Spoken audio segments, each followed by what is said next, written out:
대형 왕고입니다. 이제 날씨가 제법 쌀쌀해졌어요. 캐나다에는 눈이 왔더라고요. 한국은 아직까지 눈까지는 아니고 또 가을을 볼 수 있습니다.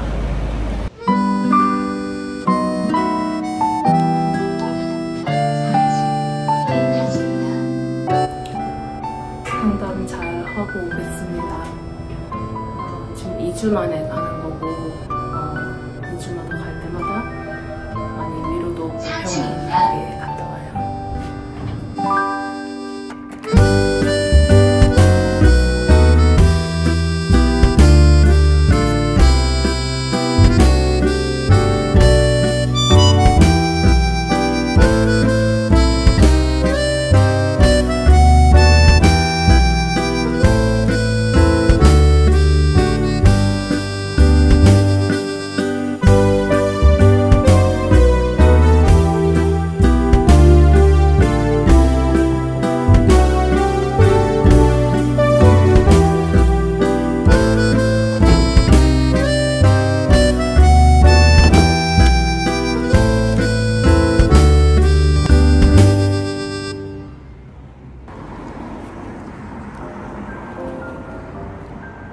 제가 여기민을 결심하고 한국으로 오면서 정말 우연하게 알게 됐어요.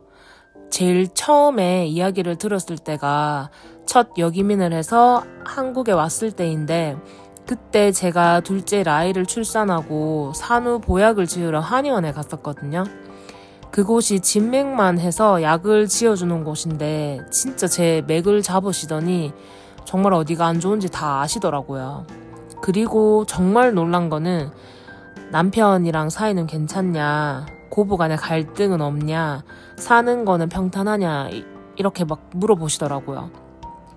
왜 이렇게 마음이 불안하고 초조하냐면서 이렇게 말씀하시면서 우울증이 온 것 같다고, 마음의 병은 본인 의지가 제일 중요하고 스스로 이겨내야 한다면서 지금 육아에 너무 전념하지 말고 남편한테 아이도 맡겨놓고 나가서 운동하고 사람들도 만나고 하라고 하시더라고요. 사실 그때까지만 해도 저는 단순하게 산후 우울증으로 가볍게 생각을 했었어요. 그 후에 첫 여기민에 실패를 하고 다시 저는 캐나다로 돌아가게 되거든요. 그리고 앞전 영상에서 말씀드린 것처럼 새 시어머니와 트러블이 생기면서 두 번째 쫓겨나게 되거든요. 그리고 저는 올해 초에 다시 아이들이랑 같이 한국으로 오게 돼요. 이제 제가 여기서 이상했던 게 뭐냐면, 사실 그 전에 캐나다에선 제가 운전할 일이 그렇게 많이 없었어요. 운전도 잘 못했었고 그래서 거의 안 했었어요. 한국에서 제가 이제 아이들 데리고 생활을 해야 하니까 제가 하루 매일 운전을 안 할 수가 없는 거예요. 특히 또 한국 지형상 고가도로도 많고 터널 같은 것도 많더라고요. 어느 날 이제 아이들 태우고 고가도로를 운전해서 가는데 갑자기 엄청나게 막 무서운 거예요. 무섭고 식은땀이 나면서 현기증이 나더라고요. 몸이 이렇게 막 왼쪽으로 기울면서 어지러움증을 느끼게 돼요. 저는 그때 아이들을 뒤에 태우고 있는 상태여가지고 사고 날까봐 진짜 조심해가지고 고가도로를 빠져나오거든요. 집에 돌아와서 이제 긴장이 막 풀리더니 막 식은땀이 나더라고요. 아, 내가 왜 이러지 싶은 생각도 들고 무서워서 이제 막 검색을 해보니까 어지러움증, 이석증, 또 뇌졸중, 전조 증상 막 이런 병명들이 검색이 되더라고요. 그 다음날 이제 저는 이비인후과에 가서 CT도 찍고 뭐 여러 가지 검사들을 다 받았는데 선생님이 이석증이라고 하시더라고요. 오른쪽 귀에 돌 집어 넣자고 하시면서 그날부터 이제 돌도 열심히 집어넣고 약도 먹고 치료를 열심히 받았어요. 그렇게 해서 이제 어지러움증은 정말 많이 좋아졌는데 여전히 공포심이 제 마음에 남아있더라고요. 차들이 나에게로 다 오는 그런 두려움, 운전하면서 특히 터널을 들어가면 초점이 계속 흐려지더라고요. 그리고 약간 블랙홀처럼 빨려 들어가는 그런 느낌이 들면서 일단 초점이 흐려지니까 계속 제가 앞을 똑바로 보려고 이렇게 눈도 깜빡이고 막 노력을 하는 제 모습을 보게 되더라고요. 그렇게 이제 불편함이 계속 생기니까 제가 선생님한테 가서 말씀을 드렸어요. 그러니까 이제 선생님이 최근에 스트레스 많이 받은 적이 있냐고 물으시더라고요. 아니면 뭐 급격하게나 뭐 엄청 충격을 심하게 받았거나 뭐 그런 적이 있냐라고 물으시면서 몸에서 이게 단순히 반응이 이석증으로 나타났지만 다른 원인이 있는 것 같다면서 저한테 정신과 치료를 한번 받아보는 게 어떻냐고 이제 권유를 하시더라고요. 사실 그때 그렇게 말씀하시니까 순간 너무 놀라가지고 일단은 괜찮다고 하면서 집에 왔고 근데 사실 지난번 한의원 갔을 때도 그렇고 뭔가 이게 퍼즐처럼 맞춰지는 느낌이 이렇게 들더라고요.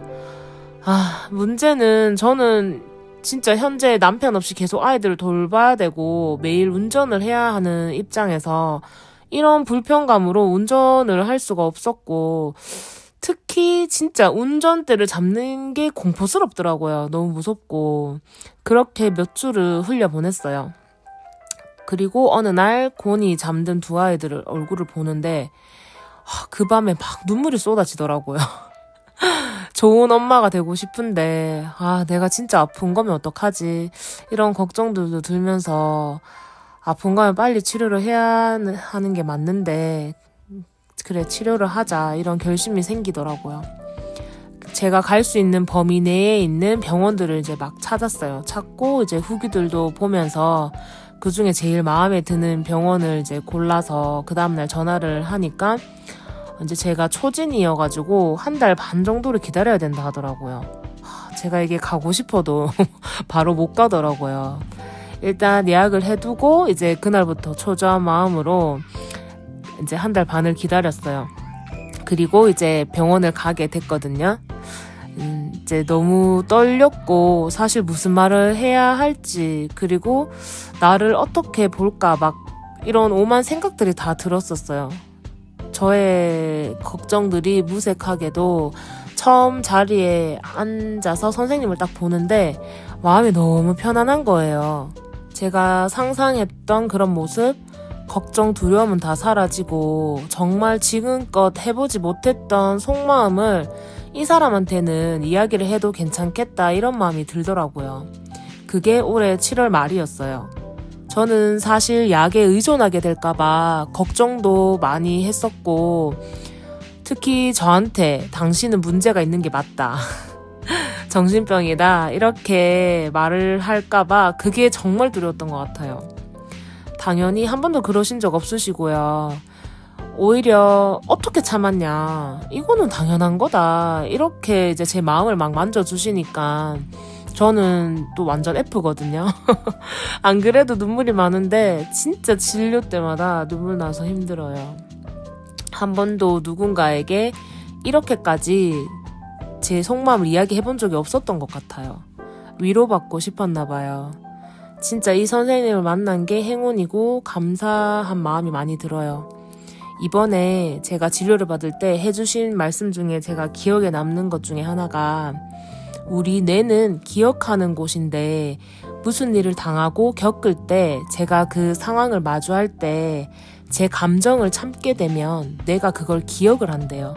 그러면 또 그 상황을 마주하면 뇌는 자연스럽게 기억했던 것처럼 내 감정을 참도록 지시를 하고 계속 이게 반복이 되면 마음의 병이 된다고 하시더라고요. 사소하고 작은 일들을 겪을 때마다 이게 쌓이면서 감정을 표현하는 게 아니라 저는 이제 참았던 것 같아요. 뇌는 그걸 기억해서 반복적으로 감정을 참도록 지시를 했던 거고 그게 쌓이다 보니까 마음의 병으로 그리고 스트레스로 이제 몸에 반응이 나타났던 것 같아요.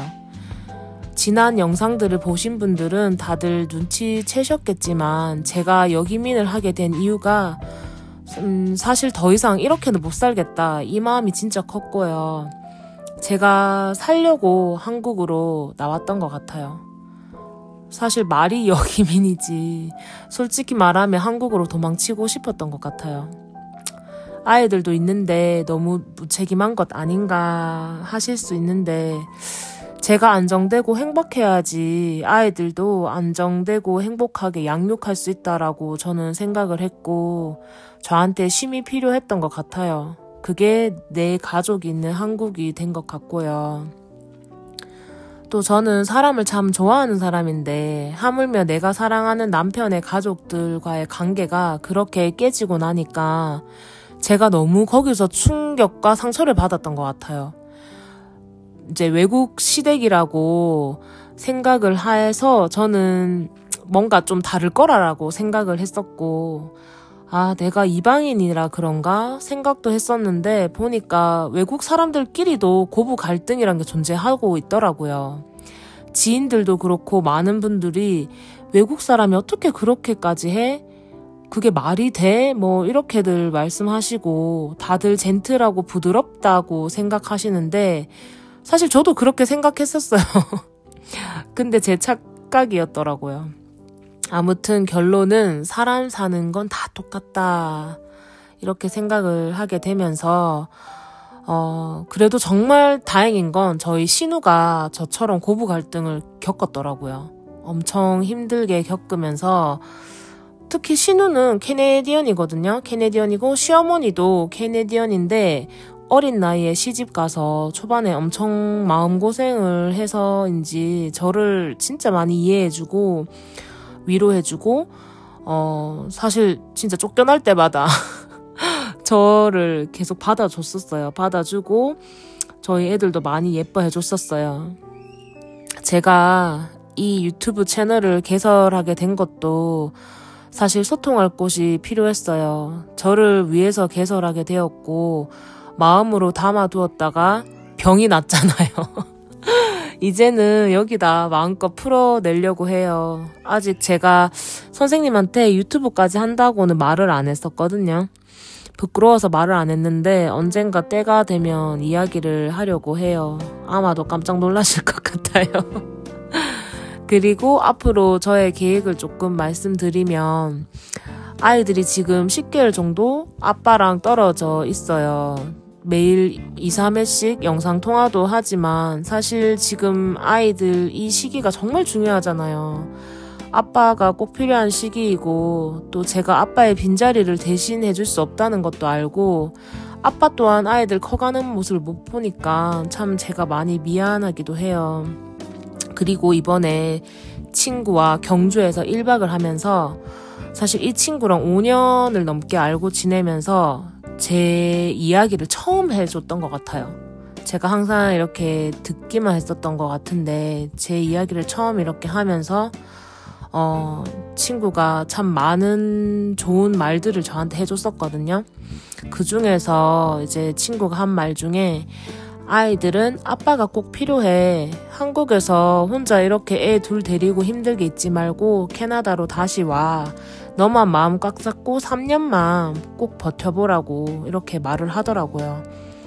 또 캐나다 오면 가까이 오라고 그러면서 진짜 그날 그 이야기를 듣고 집에 와서 엄청 많이 울었었어요. 사실 제가 듣고 싶었던 말이었던 것 같아요.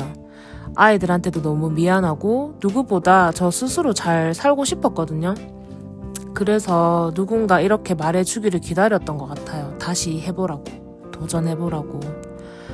상담 가서도 선생님이랑도 이야기를 많이 했는데 캐나다로 다시 돌아갈 수 있는 마음의 준비를 해보자고 하시더라고요. 열심히 상담도 받아서 트라우마에서 벗어나서 다시 캐나다로 갈 날을 기대해보려고 해요. 이야기가 많이 길어졌는데요. 사실 오늘 제 이야기가 누군가에게 또 용기가 됐으면 좋겠어요. 너무 깊어지기 전에 상처가 골마서 터지기 전에 진짜 문을 두드려 보라고 이야기하고 싶었어요.